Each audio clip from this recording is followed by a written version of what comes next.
धैर्य रखिए पत्रकार महोदय, इस गोदी मीडिया को भी जवाब मिलेगा, इस देश के तानाशाहों को भी जवाब मिलेगा।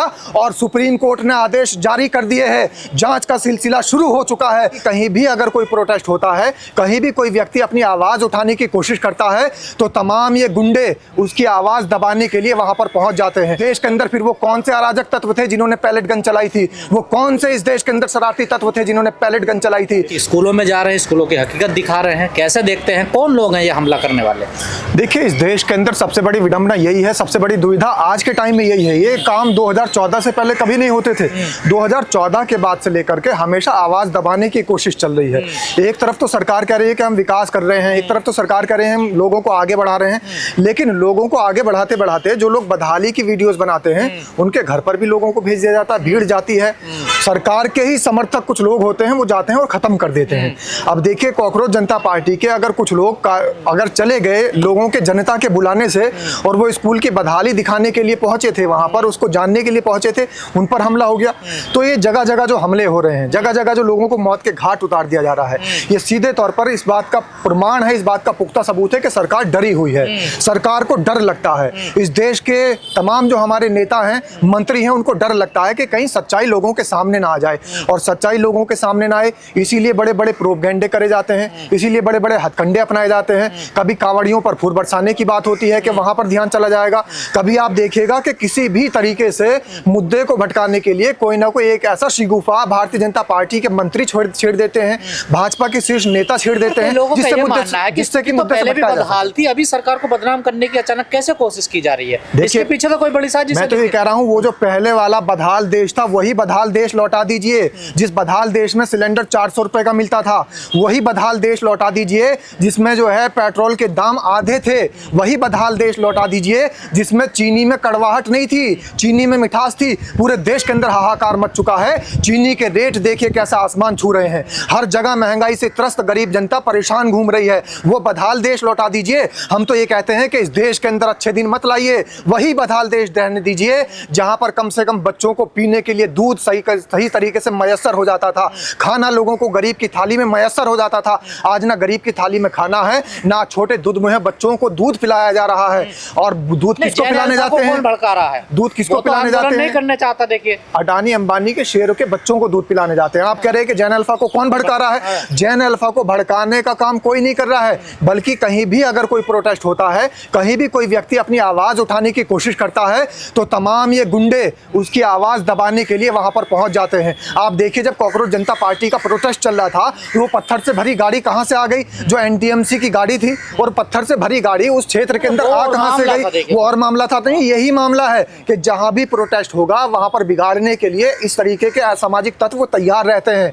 आज अगर जैनजी और जैन अल्फा कहीं प्रोटेस्ट कर रहा है, तो ये तमाम जो इन्होंने किराए के टट्टू अपने पैदा कर रखे हैं, तमाम जो इन्होंने अपने दल बना रखे हैं, तमाम जो इन्होंने अपने संगठन बना रखे हैं, उन संगठनों के कार्यकर्ताओं को ये भेज देते हैं ताकि उनका प्रोटेस्ट खत्म हो जाए, ताकि गरीब आवाम की आवाज जो है दूसरों तक ना पहुंच जाए, इस देश के अंदर कोई अपनी आवाज को बुलंद ना कर सके।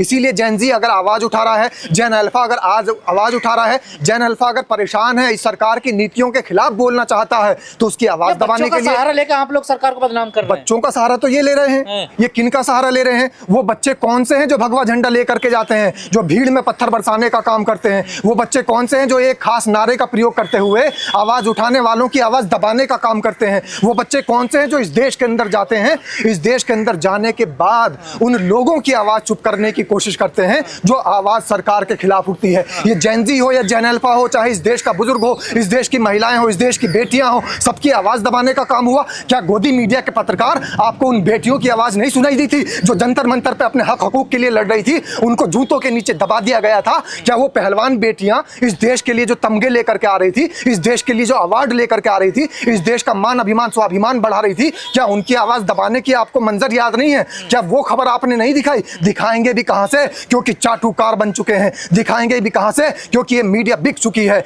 दिखाएंगे भी कहां से, इस देश की ईडी बिक चुकी है, इस देश की सीबीआई बिक चुकी है, इस देश का इलेक्शन कमीशन बिक चुका है, इस देश की तमाम स्वतंत्र एजेंसियां बिक चुकी हैं, सरकार के इशारे पर काम कर रही हैं। आज वो लोग सोच रहे हैं कि हम मलाई चाट लेंगे, आज वो लोग सोच रहे हैं कि इस देश की सत्ताधारी पार्टियों के नेता के तलवे चाट करके बड़े बड़े हम रसूखदार हो जाएंगे, बड़े बड़े जो हम यहाँ धनाडे हो जाएंगे। लेकिन सुनो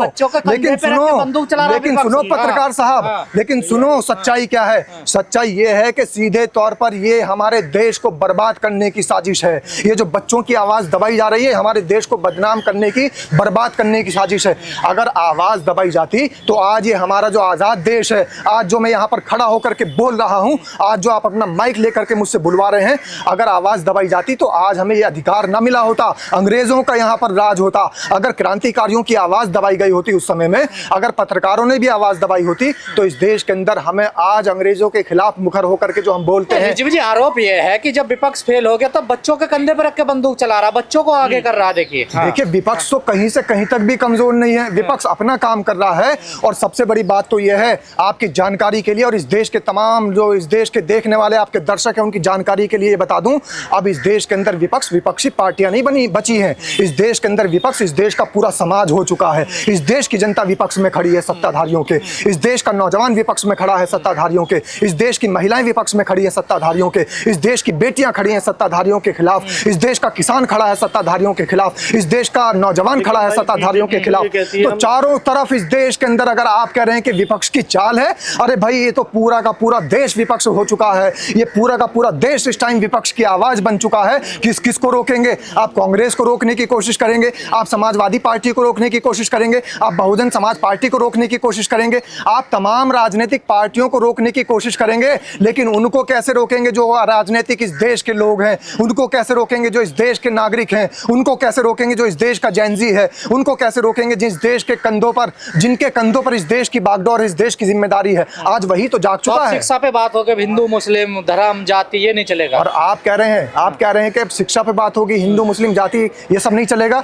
इस देश के अंदर शिक्षा को दबाने के लिए तो सहारा लिया गया डिस्क्रिमिनेशन का। इस देश के अंदर एजुकेशन को खत्म करने के लिए तो सहारा लिया गया हिंदू मुस्लिम का। इस देश के अंदर लोग पढ़ ना पाए इसीलिए तो सहारा लिया जाता है ये धर्म की चाशनी का। इस देश के अंदर अगर लोग पढ़ेंगे तो आगे बढ़ेंगे, और आगे बढ़ेंगे तो इस देश के सत्ताधारी पार्टियों से, इस देश के प्रधानमंत्री से, इस देश की सरकार से सवाल पूछेंगे। और इस देश की सरकार को, इस देश के तानाशाह को ये बिल्कुल मंजूर नहीं है कि कोई उनसे सवाल पूछे। वरना आप बता दीजिए मीडिया बंधु, कितनी प्रेस कॉन्फ्रेंस इस देश की सरकार ने की है, कितने इंटरव्यू इस देश के प्रधानमंत्री ने किए हैं, कितने साक्षात्कार इस देश के प्रधानमंत्री ने किए हैं। ये सारी की सारी साजिश, ये सारा प्रोपगंडा, ये सारा हथकंडा सिर्फ इसीलिए अपनाया जाता है कि लोग शिक्षित ना बन जाएं, लोग पढ़ लिख ना लें, लोग तालीम हासिल ना कर लें। क्योंकि लोग अगर तालीम हासिल करेंगे, लोगों के अंदर अवेयरनेस आएगी, लोग अगर जागरूक होंगे तो इस सत्ताधारी पार्टी के प्रधानमंत्री से सवाल पूछेंगे। और अगर सवाल पूछा तो फिर इनको गद्दी छोड़नी पड़ जाएगी। अगर नौजवान जागरूक हुआ और अगर ये जो जेनजी और जेन अल्फा ये अगर अपने पर उतर आया, धर्मेंद्र प्रधान को इस्तीफा देना पड़ा, कहीं नरेंद्र मोदी को इस्तीफा ना देना पड़ जाए। वाकई में डरी हुई है सरकार डरी हुई है, वरना तो बता दीजिए पैलेट गन कैसे चली। आज ये जो छुपा रहे हैं कि पैलेट गन कैसे चली थी जेनजी के ऊपर, जेन अल्फा के ऊपर, सारे सबूत सामने हैं। एम्स के डॉक्टर सामने हैं, जिन लोगों ने इलाज किया था वो पूरी मेडिकल टीम सामने है, चीख चीख करके गवाही दे रही है कि पैलेट गन के निशान है। लेकिन इस देश के गृह मंत्री कहते हैं कि हमारी तरफ से, हमारे पार्टी के नेताओं की तरफ से, हमारी तरफ से कोई आदेश नहीं था। अगर तुम्हारी तरफ से आदेश नहीं था, अगर तुम्हारी पुलिस ने पैलेट गन नहीं चलाई, तो इस देश के अंदर फिर वो कौन से अराजक तत्व थे जिन्होंने पैलेट गन चलाई थी? वो कौन से इस देश के अंदर शरारती तत्व थे जिन्होंने पैलेट गन चलाई थी? वो कौन से इस देश के लोग थे जो सिविल ड्रेस में आते हैं और आकर के दंगे के बीच में कूदते हैं और पुलिस का साथ देते नजर आते हैं? हालांकि ये नारे बहुत पुराने हो चुके हैं। मुद्दे बना रहे हैं, कानून अपना काम कर रहा है, जांच हो रही है, सुप्रीम कोर्ट कानून अपना काम कर रहा है। तो मैं वही बता रहा हूँ कि बहुत पुराने नारे हो चुके हैं कि जब जब मोदी डरता है पुलिस को आगे करता है, और जब भी ये सरकार डरती है, जब भी तानाशाही पर आंच आती है, जब भी हिटलर शाही को रौंदने के लिए जेनजी जेन अल्फा निकलता है, तब ये चाहे तो पुलिसकर्मियों को आगे कर देते हैं, आरएफ के जवानों को आगे कर देते हैं, और कुछ ऐसे लोगों को भी आगे करते हैं जिनकी कोई शिनाख्त नहीं है। वो जो पट्टियां हटा करके लोग आ रहे थे वो कौन थे, उनकी जांच अभी नहीं हो पा रही है। थोड़ा सा को भी आगे करते हैं जिनकी कोई शिनाख्त नहीं है। वो जो पट्टियां हटा करके लोग आ रहे थे वो कौन थे, उनकी जांच अभी नहीं हो पा रही है। थोड़ा सा धैर्य रखिए पत्रकार महोदय, इस गोदी मीडिया को भी जवाब मिलेगा, इस देश के तानाशाहों को भी जवाब मिलेगा। और सुप्रीम कोर्ट ने आदेश जारी कर दिए हैं, जांच का सिलसिला शुरू हो चुका है। जो दोषी होंगे वो सामने आएंगे, पुलिस का मुखौटा भी उतरेगा, आरएएफ के उन नौजवानों का मुखौटा भी उतरेगा जिन्होंने प्लेट हटाई थी, और उन शरारती तत्वों का मुखौटा भी सामने आएगा जो लोग भीड़ के अंदर जेएसआर के नारे लगाते हुए और उन बेसहारा बेगुनाह निहत्थे बच्चों पर हमला कर रहे थे। आपके बाबा रामदेव भी आपकी बातें कर रहे हैं। बाबा रामदेव को डर सताने लगा है ना कि कहीं दोबारा से सलवार सूट ना पहने पहनना पड़ जाए, इस बार कहीं घाघरा पहन कर ना भागना पड़े। पिछली बार तो सलवार सूट पहन करके अपनी जान बचा ली थी, कहीं इस बार घाघरा चोली पहन करके ना जाना पड़े। इसलिए बाबा रामदेव के सुर बदलते नजर आ रहे हैं। बाबा रामदेव के सुर इसलिए बदल रहे हैं क्योंकि बाबा रामदेव को दिख रहा है कि इस देश के हर व्यक्ति का सुर बदल रहा है, इस देश की महिलाओं का सुर बदल रहा है, इस देश के नौजवानों का सुर बदल रहा है, इस देश के तमाम महिलाओं के साथ साथ बेटियों का सुर बदल रहा है, पहलवानों का सुर बदल रहा है, किसानों का सुर बदल रहा है, यहाँ तक कि इस देश की आर्मी के जवानों का सुर बदल रहा है। और अब वो दिन दूर नहीं है कि इस देश के अंदर से इन तानाशाही सरकार को ये देश की जनता, ये देश का जन जी, ये देश का जन अल्फा, ये देश की महिलाएं, ये देश की बेटियां, ये देश के किसान, ये देश के जवान उखाड़ फेंक देंगे।